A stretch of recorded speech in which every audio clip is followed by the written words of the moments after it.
மத்தேயு 6ஆம் அதிகாரம் 34ஆம் வசனம். நாளைக்காக கவலைப்படாதிருங்கள்.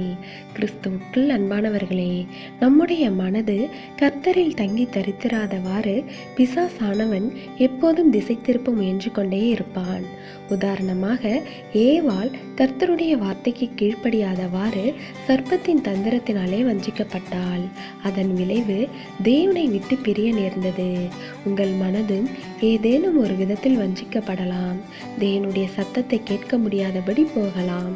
ஏவாளின் மனது கெடுக்கப்பட்ட போது அதற்கு மேல் அவளால் தேவனை நம்ப முடியவில்லை. மாறாக சர்ப்பத்தின் வார்த்தையை நம்பினாள். இதன் மூலம் நம்முடைய மனதை தூய்மையானதாக காத்துக்கொள்ள வேண்டியது எவ்வளவு அவசியம் என்பதை புரிந்து கொள்ள வேண்டும். நம்முடைய மனதின் எண்ணங்கள் கெடுக்கப்படுமாயின் அதற்கு பின் நம்மால் தேவன் மீது நம்பிக்கை வைக்க முடியாது. எனவே நம்முடைய மனது கர்த்தரில் தங்கி இருப்பதற்கு நாம் நம்முடைய இச்சைகளை சிலுவையில் அறைந்துவிட வேண்டும்.